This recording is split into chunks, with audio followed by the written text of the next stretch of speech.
Good evening. You are with the Urban Debate here with us. I'm Seher Zama. It is yet another shocking day in terms of record-breaking COVID numbers that continue to come in on a daily basis. This is the highest once again that we've seen in the pandemic so far. These are cases, the numbers of the past 24 hours, a total of more than 2.3 lakh COVID cases and the highest death toll ever that the country has seen of 1,341 reported in a single day. It's very clear in daily reportage that we continue to give you here that our health infrastructure is beyond stretched. The waiting line, be it for testing and getting your results in time, be it for getting a bed for treatment, or even at the crematorium or graveyard. It is hurtful at every possible aspect to this COVID crisis here.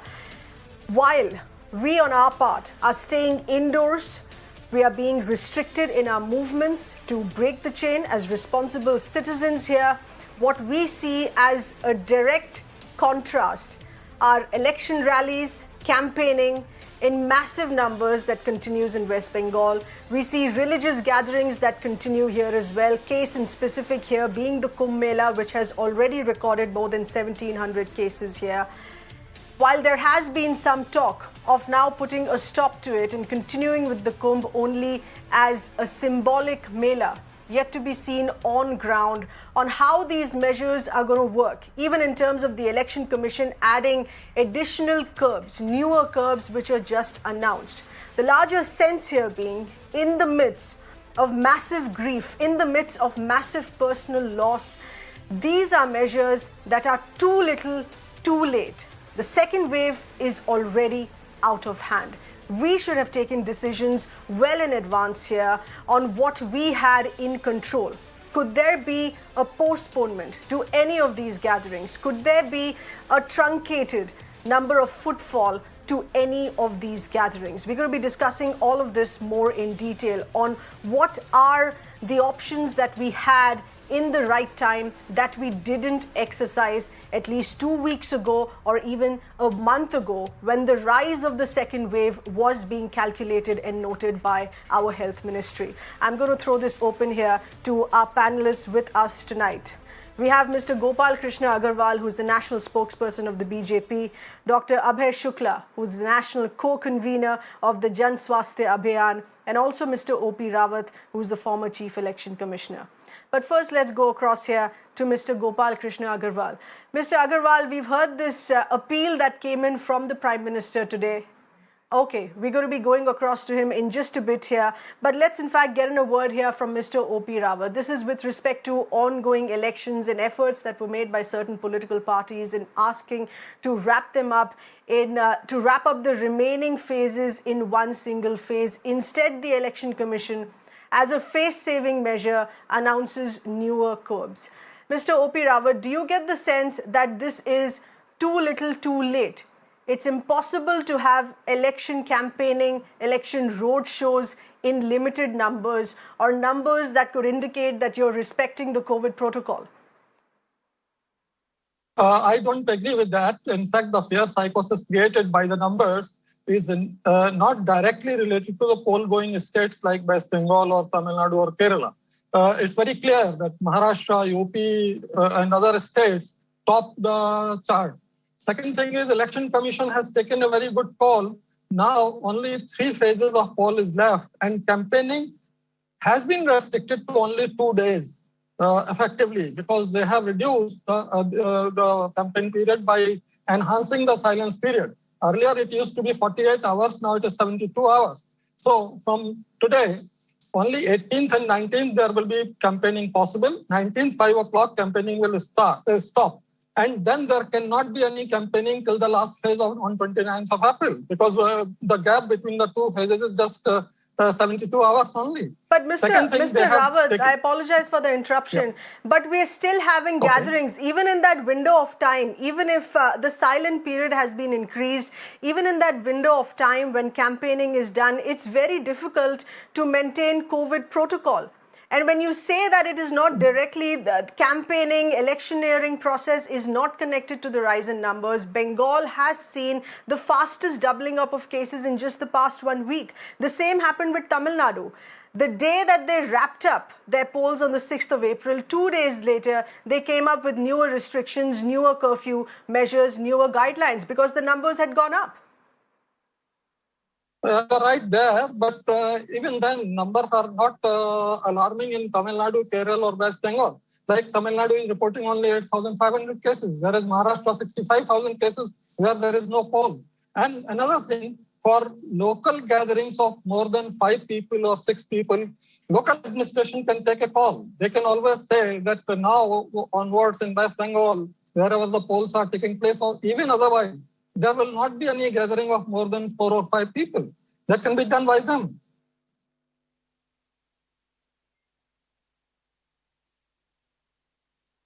All right, Mr. Rawat, we'll take your point there. But election campaigning is not about gathering of 4 or 20 people. It does always go beyond that. In what our reporter has also been taking note of, while voters today was phase 5 voting day with an indication of 78% plus voter turnout here.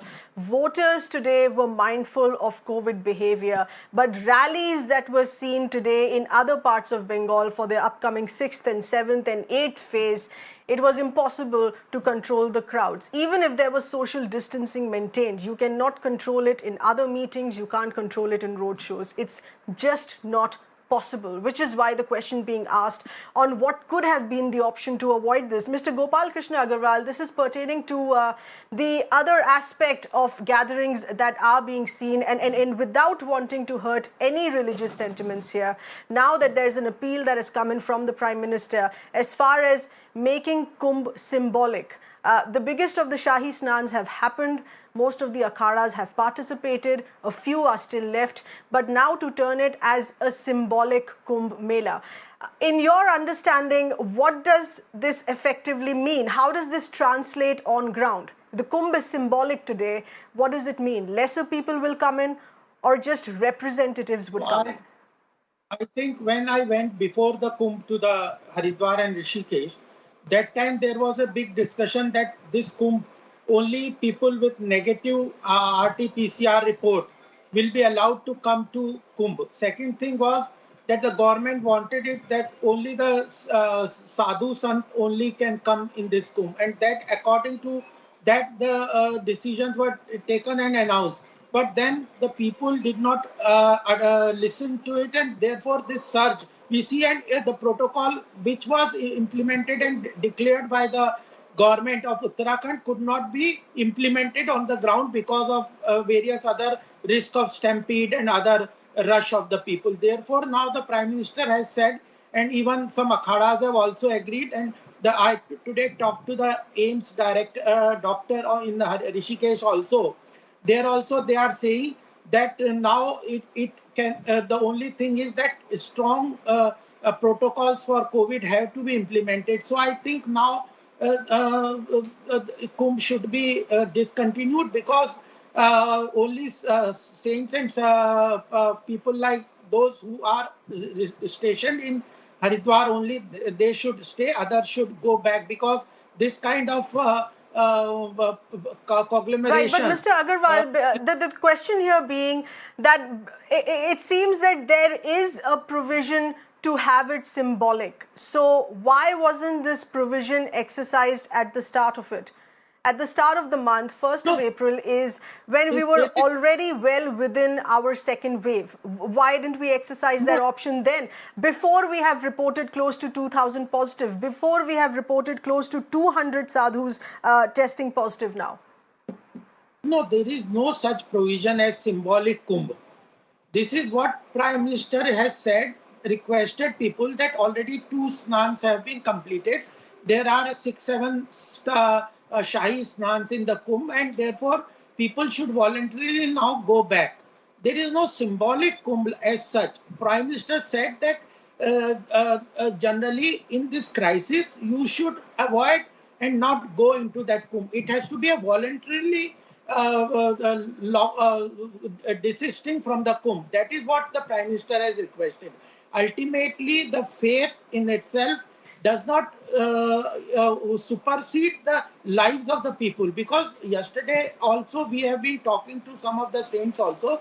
They are also saying that this kind of conglomeration, faith, etc., is dangerous, and in this special situation, the Kumbh should be symbolic, means that they should not come there and from their residence or their place of stay only, they should pray for the well-being of the people and whatever they want to do. But physically going to Haridwar and going to that Har Ki Right. Pauri and doing a physical snan is dangerous, and that is what the Prime Minister has requested. That is what many of the religious have also saying, and I also think that this is now getting into the people's mind, that awareness that Okay. the physical distancing and social appropriate behavior cannot be implemented physically with such a large crowd. Earlier, people were thinking that it will be implemented, that COVID Absolutely. RT-PCR test will be sufficient.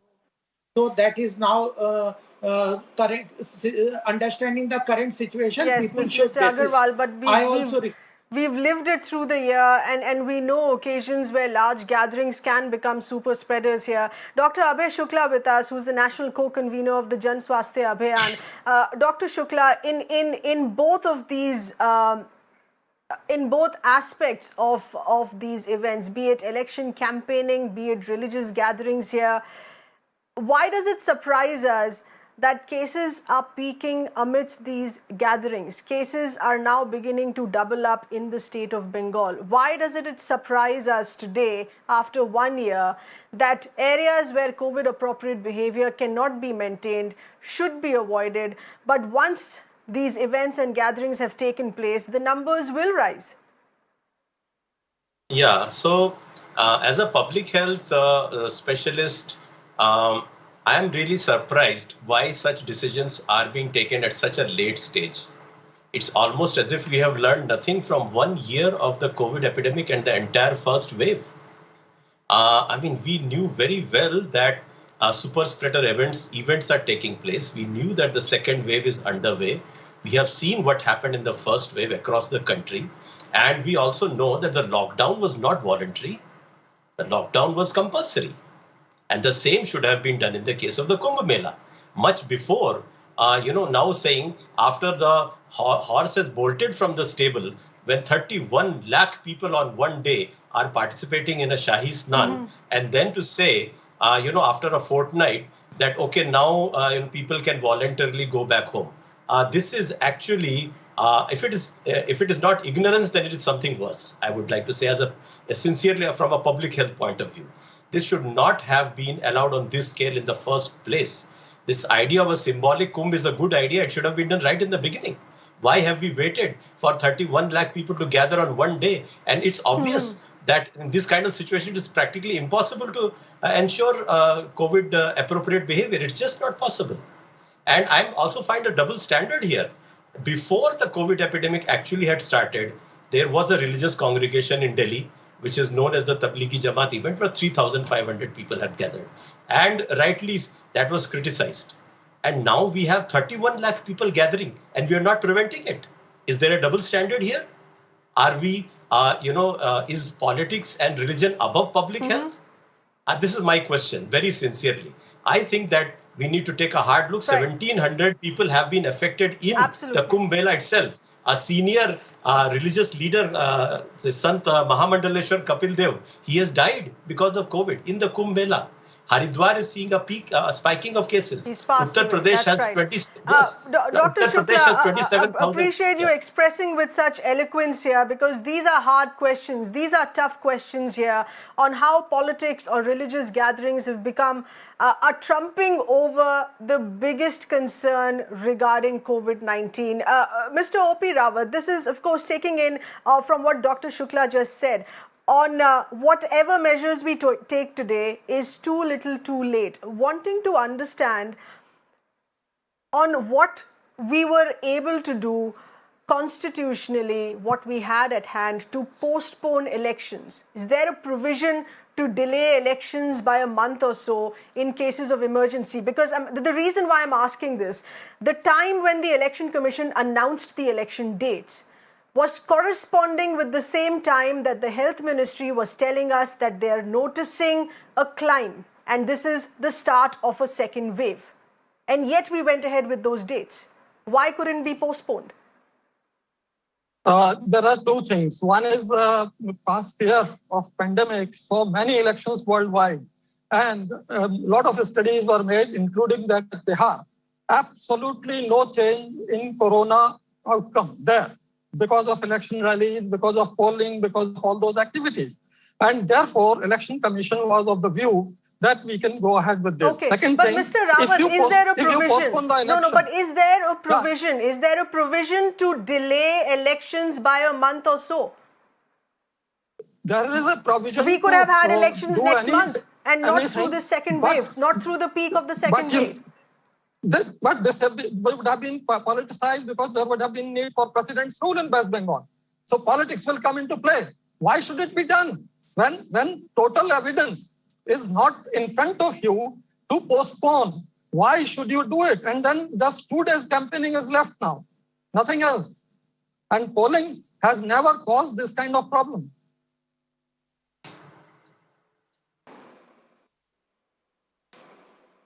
Well, Mr. Rawat, we have to be open to other studies, other figures here, other analysis which is now being done, which is indicating that figures did go up because of the gatherings that were seen in election campaigning. We can't entirely shut it out. At the end of the day, the basic science to that is that this is a huge gathering. This could be a super spreader. Just because this gathering is an election gathering doesn't mean cases will be zero. It is at the end of the day a gathering, be it any gathering, be it any label that you give to the gathering. A gathering is a gathering which becomes a super spreader, as simple as that.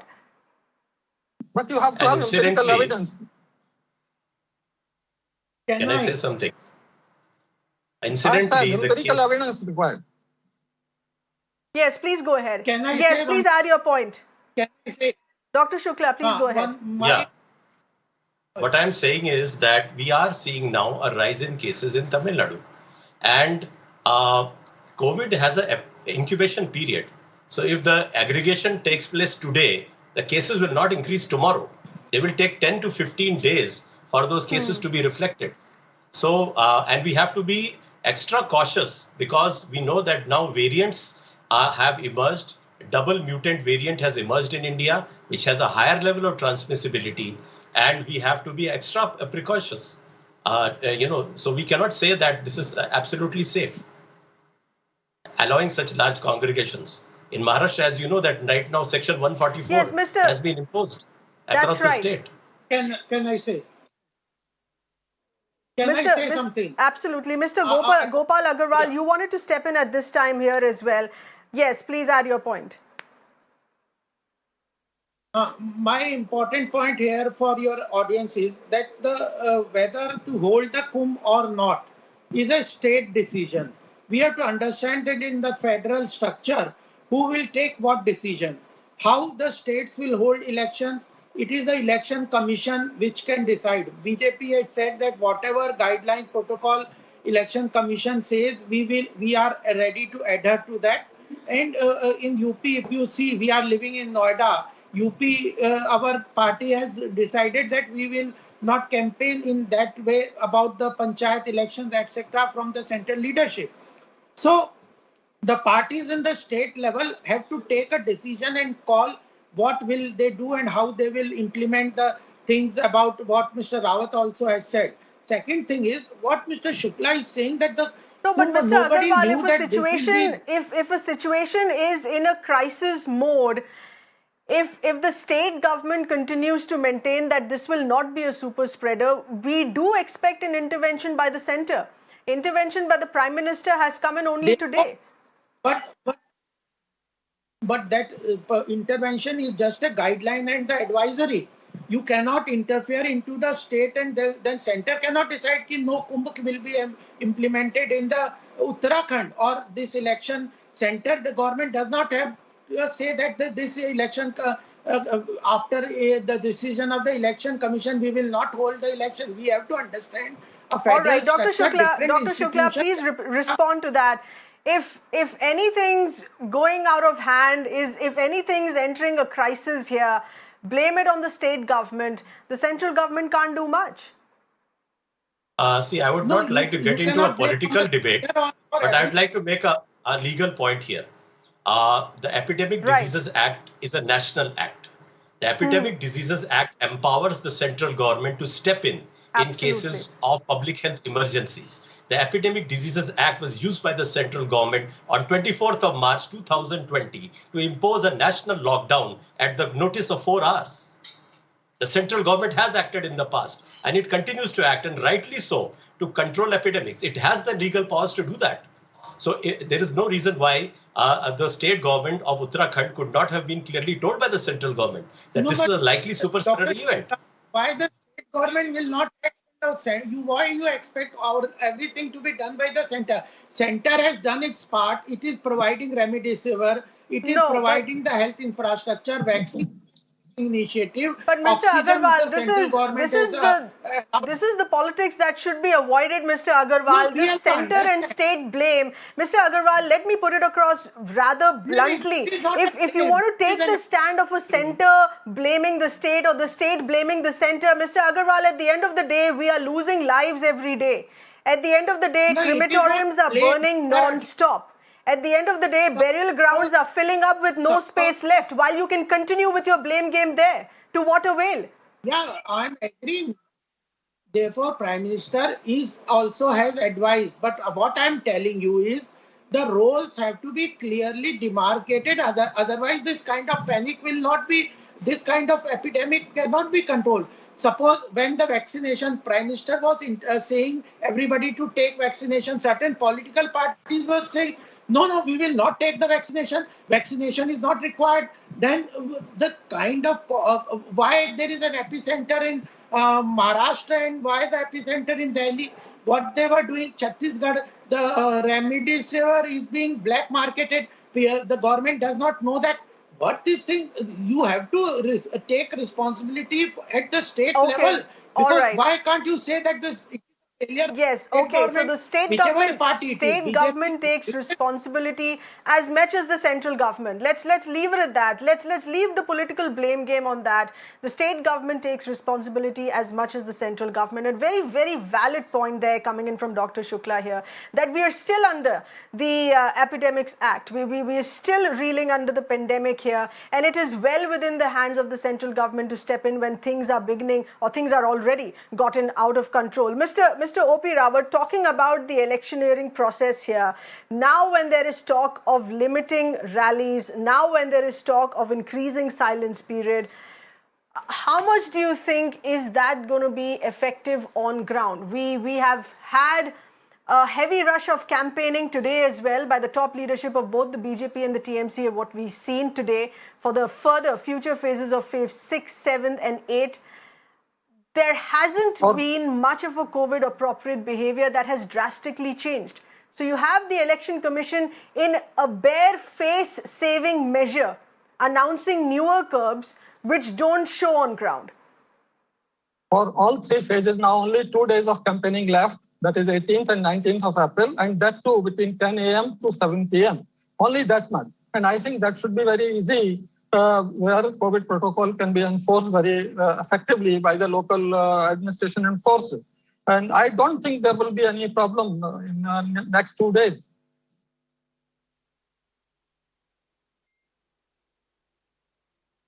All right, I'm afraid we'll have to leave it at that. Final point there coming in from Mr. Rawat. Appreciate Mr. Agarwal, Dr. Shukla here as well for raising those very tough questions. But the larger sense is that if we look at any gathering without the spectrum of religion and without the spectrum of politics, we will be in a better position to understand, to stop gatherings, irrespective of the nature or the DNA of the gathering. A gathering is a super spreader. As simple as that. Thanks for being with us tonight.